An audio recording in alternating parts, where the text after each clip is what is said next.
her hotline. Have you sat with this one yet, Sal? The possibility of NFL stars coming together to play flag football in the Olympics? Yeah, I was thinking about like who I'd put on the team, but there are some rules here.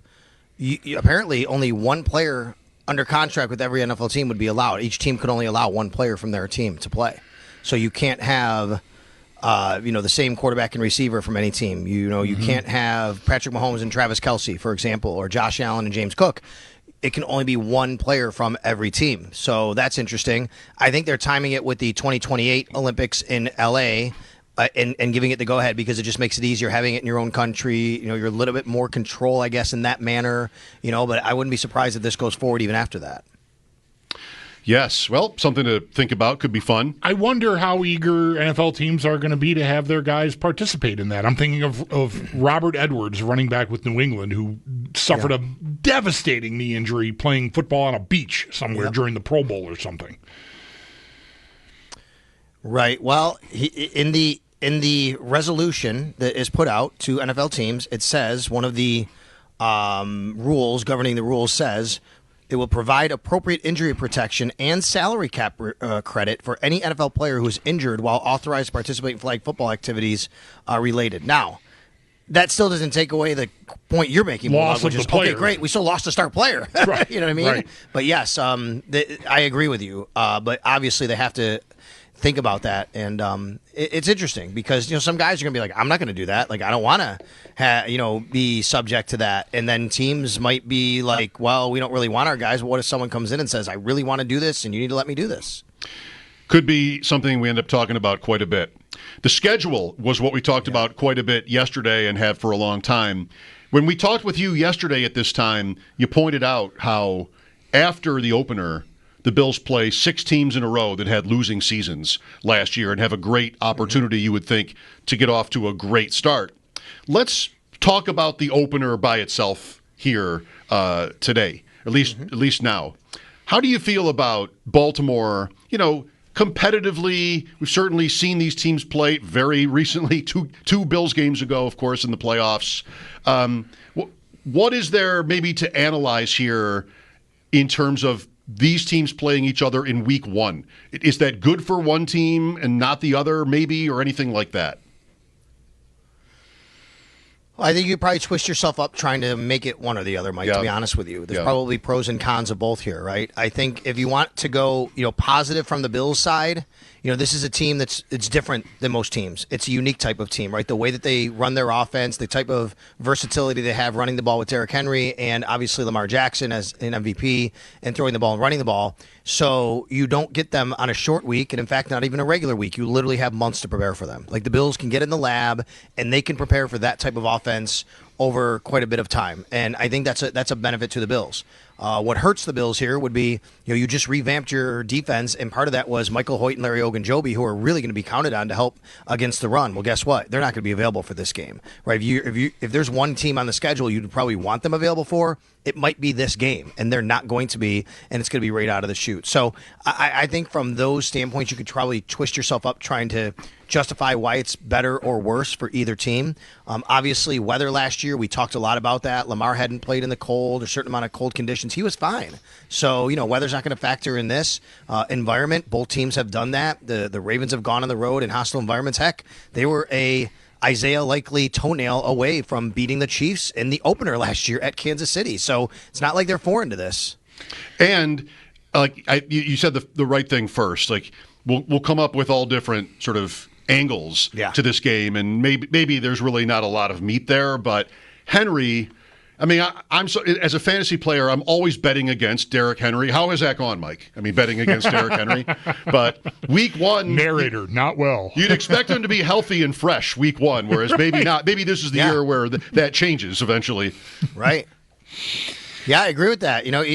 I thought about that too, which is, as the year goes on, we'd think he would slow down, but that hasn't been the case because the guy just doesn't slow down, right? He's been great, but if you're going to get them, maybe that's what you wind up thinking about. And the other hand too, it's a type of offense and type of team that maybe they do need to get it going a little bit as they go, and some changes on the offensive side. So, yeah, I think you could look at a lot of ways. The Bills are going to have most of their offense intact, right? There's very little changes. From that standpoint, I think early in the season, I would expect the Bills to come out of the gate, now not necessarily maybe midseason form, but, there's not a lot of trying to get on the same page with new parts, new coordinator, new players. It's really literally Mac Hollins and Amari Cooper are out, and in comes Josh Palmer. That's it. Like, everything else is pretty much the same for the Bills. Yeah. Sal, I'm pleased that this didn't happen, but are you at all surprised that the Bills managed to dodge all the holiday, Peacock, Europe? Like, it feels like they got a pretty straightforward right. Sure, there's 7 out of 10 on the road and 4 out of 5 within that. So, I mean, there's challenges, but from a logistical standpoint and a travel standpoint, man, I feel like the Bills got about as favorable a schedule as a contending level team with the defending MVP on it could possibly get. 5 standalone games. It's not, the Chiefs have 8, the Cowboys have 7 or 8. I think the Dolphins have more than the Bills. I think the Bills got off pretty easy, I think, in that department. Yeah, I think if you want to look at it from the competitive standpoint, I agree. I think that their schedule, we've known the opponents for a while, but as you made the point maybe the other day, Bulldog, maybe not even thinking about how that their road schedule hasn't really all been that daunting, even knowing it over the last several months. Yep. We don't think about it because we think about those and talk about those 4 big home games. That being said, so it doesn't really matter when you're going to put them in a spot. It's games that they should be able to handle. As far as the holidays are concerned, absolutely I'm surprised. I mean, I went up until maybe a couple of weeks ago thinking, they're still going to get a game. They're going to get a Christmas or a Black Friday or a Thanksgiving night game. And if not, then they're certainly getting that Peacock game on Saturday, week 17. None of that happened. And I just think about how the league is featuring the Bills and why that isn't. And I've had people tell me, we did a podcast last night, Always Game Day in Buffalo. We were live and people were in the chat box, like the bullpen here. And then I've had people tweet me as well with the point about the Dolphins, which is, look at the Dolphins. They have as many or more of these games than the Bills. And taking it as some disrespect for the Bills. I wouldn't do that because here's why. Right. No. I think it is a lot for the Dolphins. Okay? I think that's number one. That is true. Like, I didn't expect the Dolphins to get that. But I think what's really happened here is I think the league has shown you now, and they've been talking about this, that 4:25 p.m. window is massive. And that's really where they placed the Bills a lot of this year. They have 4 of those games, especially later in the year. It's primetime heavy loaded early. It's 4:25 p.m. heavy loaded late. You go to the Kansas City Chiefs. Now, granted, they don't have as many opportunities for these 4:25 games, but they have 4 or 5 themselves, right? I mean, this is the treatment you get. It's the 4:25 national window game. So, yes, I agree with you. They kind of dodged all that. I was a little surprised, but when you step back and look at the time of the games, it's really the avoiding the 1 p.m. starts, which is, I guess you want to say where you put the irrelevancy, which isn't the right term, right? But that's how you kind of think of it with a lot of these teams now. Is there any additional theory you would posit about it? I mean, you talk to the guy who basically puts this all together, fairly frequently. It does come as a surprise to you. We sort of defer to you on this, and I would say I was surprised too. Even with the 4:25 point, is there some other reason why you think maybe no Christmas, the Peacock game, what else? I mean, they've been on Thanksgiving. Is there anything more to say about it? I don't think so, Mike. I think this just really comes maybe down to math, right? There's only so many teams you can put those windows. There's a lot of teams you want to highlight. And the Bills kind of fit anywhere. They can put them anywhere. You don't need them on those nights to watch, right? You can put a lot of teams on those games. I mean, the Thanksgiving night game is Bengals-Ravens. That's a really good game. Mm-hmm. I think, judging by what Mike North has said and the ratings, I think, the Bills are maybe a team that could draw more viewers, but whatever. You're splitting hairs here probably between all those teams. What is the Christmas night game again? They Denver, went with the Broncos Chiefs, right? Yeah. You go Broncos Chiefs. Then you go to Christmas Day and look at some of those games. You don't have to put the Bills on in those games for people to watch them. You're going to get some big names anyway. I think it really just comes down to math. I think it's, hey, we got a lot of teams to put in there, and we really want to keep the Bills on. I'll tell you one theory, too, that does help here. I think spreading around the Bills on the networks, now that I think about it. It's because here's one part of it. That Bengals-Bills game is on Fox, right? That's kind of weird. Oh, it is? Bengals-Bills on Fox. Yeah, I just saw that. Right? Like, yeah. I do think, judging by things that Mike North has said over the years, like, they want to try to keep their network partners happy, right? And yeah, it's never going to go perfectly. They're going to do them a make good at some point. Hey, I know we gave you this team, didn't give you them for a couple years, didn't give you that matchup. We're going to do it next year. If I look at where the Bills are placed, I think the networks might be the key here. They're on all these different networks, including Fox 425, including CBS 425, including Monday Night Football, including Sunday Night Football, and Prime and Amazon. Where do you guys go, by the way, for like the weekly schedules with the networks? Right now I'm at the NFL.com has a link to it. I'm looking at that. But I'm using that chart from yesterday, and Pro Football Reference I don't think would have that yet. Eventually. ESPN.com's copy of the schedule has the TV providers along with the. So okay. That I always have that open. I wonder what that's about. If I want to know what network each game is on, I usually go to NFL.com and look at. That's not my preferred way to just look at the normal schedule. Like, I go to a media site that we all use sometimes that we have access to in the media, and it really gives me a lot of stuff I need, and that's what I use. But if I want to, that doesn't have networks. If I want networks, I go to NFL.com, and I look there, or I go to the 506 Sports page early in the week when they have all the network map on which games are going where. The Philadelphia game is on PBS. Are we sure that's safe?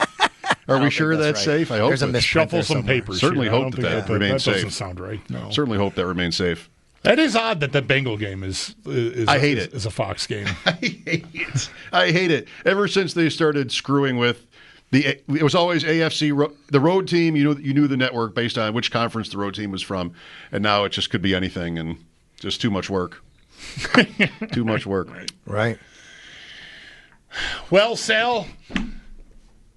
What's the goal? The 1 seed? Like, will that be? Yeah. That has to be in the window with this schedule for them. I mean, I think, and looking at what the Chiefs are dealt too. I mean, we know that they had a season where they went 15-2 and could have even been 16-1 if they tried, if they needed to in their finale. But man, I feel the way this lines up here that it's as good a look. I feel like the league has done the Bills as much of a solid as you could ask for, with the point I just made about avoiding all the, the holiday stuff in Europe, and the travel is so comfortable this year. It just feels to me like there's no excuse. You're like, but if everything stays on track health-wise, this should be a year where you've got the best opportunity you're going to have, I think, to win the 1 seed. Agreed. I agree with you. I think this lines up. I mean, you got to make this happen. If they're not in a 12-13 win spot, at least I think, right towards the end of the year, then something went wrong. They have a clear ability to do that. I mean, they are, as of right now, projected to be favored in every game this season, as you guys have noted. Those things can change, obviously. There are some games in there where it's going to be maybe a coin flip when it comes down to it. Maybe the Ravens game, maybe the Chiefs game. We'll see when it's all said and done. But they have this opportunity.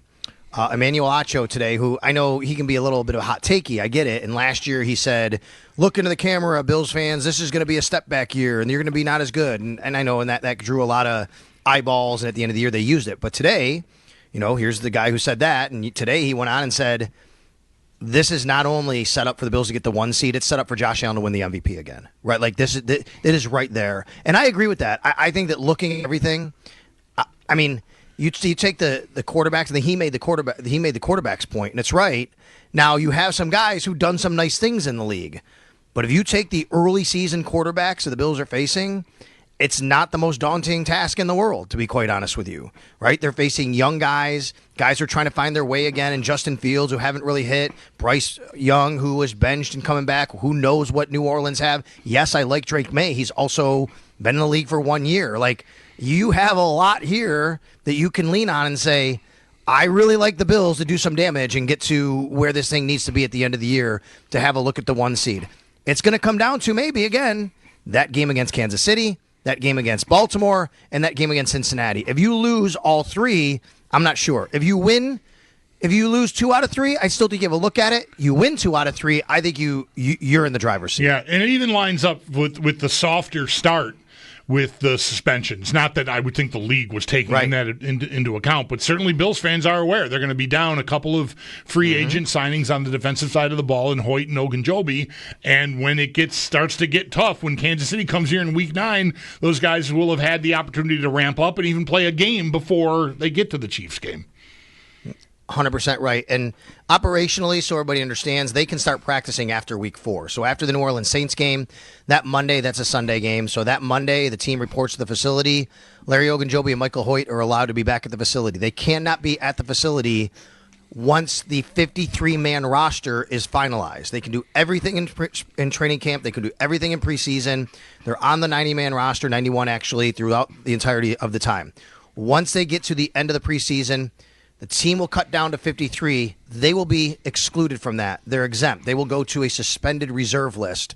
Then they have to be away from the facility, cannot show up at all until after Week 4. Once that happens, they can start practicing for 2 weeks. They'll still miss the New England game Sunday night. They'll still miss the Monday night game at the Falcons. Then they get a whole nother week of practice in for whatever the Bills want to do during their bye week, and then they get to play against the Carolina Panthers.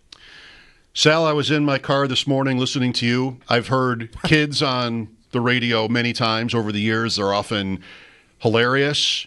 They're often, they can be annoying. They can be lots of different things. I would say listening to your son this morning, for the first time I would ever say this about a child on the radio, it was informative.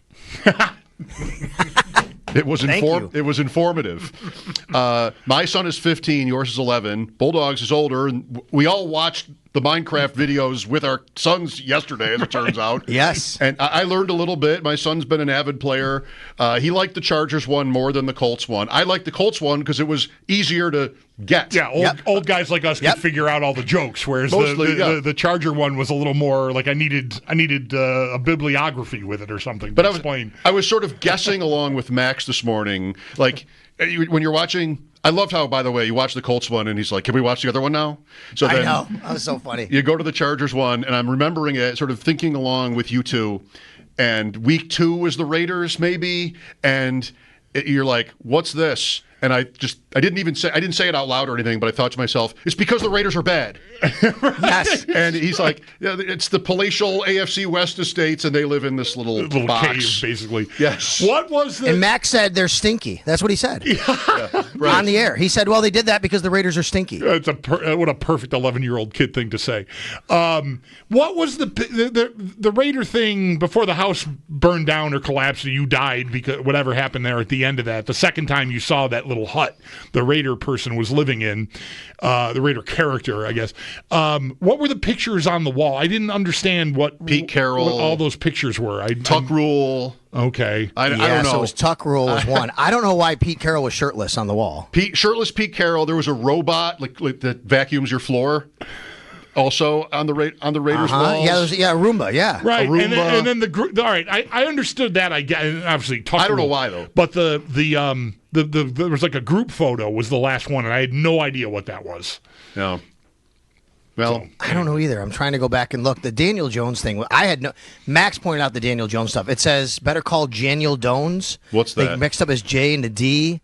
And then you had, and in that same one, they had the soda, which I heard you guys talking about it. That was right. He's like, didn't something happen with soda? And I'm like, oh my God, that's right. They had fan appreciation, and it was a soda. And there was a Barkley ghost too, right, for the Giants. And then there was a Barkley ghost, yes, that they used. Right? Somebody's job, maybe, is to track this year round on other teams. Yes. Keep a notebook of stuff, right? Yeah, somebody's right. keeping a spreadsheet on, like, okay, the Giants did this thing and people made fun of them. Let's just use that next year.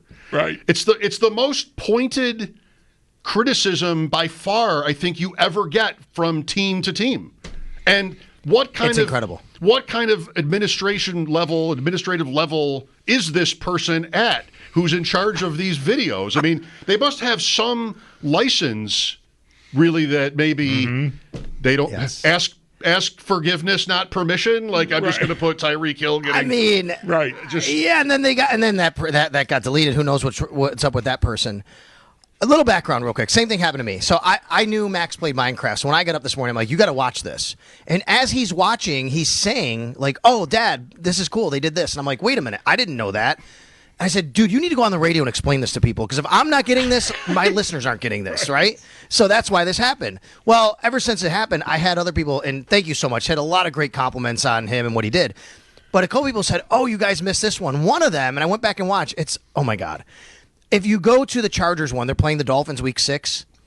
They're on a boat. Dan Marino. And it says, yeah, but you know who's on the boat? No. Baker Mayfield from Tampa. And they said that's because of the whole thing with Brady being on the boat in Tampa. Oh, my gosh. And I'm like, wow. It's got to be. That's the only reason he'd be on there. Wow. I did not notice that. I did notice the name on the side of the boat, but I did not catch that. I thought the Bills did great. I think everybody liked theirs. And I'd love to know, maybe you do, like how that happened. Did somebody know Iverson, or was it more like a cameo thing when you just sort of, it's funny, it's clever. AI, it's clever. It is. I don't know. I'm sure we'll find out. I think Ryan O'Halloran might have written something on the Buffalo News. I want to give him credit, because I thought I saw him tweet something out about it. So I'd have to go and see if that's the case. I will tell you guys, my favorite was the Titans. Yeah, I don't know if you saw the Titans. Yes. And they did the schedule Rizzy, like you're taking a drug because you're withdrawn from the schedule and you need it. Right. And what you have to do is pay attention to the end when they go through the teams and say side effects might cause. I had to watch it 10 times to catch them all. They go to the you have to pause it. They show the Browns, it says diarrhea. Right. They show the Raiders, it says crapping out. Right here in Vegas. They show the Texans and they say imposter syndrome. Right. The Jaguars were jock itch. Yes, and the Chiefs were nausea. Yeah. Very good. That was very good. Yes. All right, Sal, thank you, and we'll talk again soon. All right, guys. Have a great weekend if I don't talk to you. Yeah, you too. That's our man, Sal Capaccio on the West.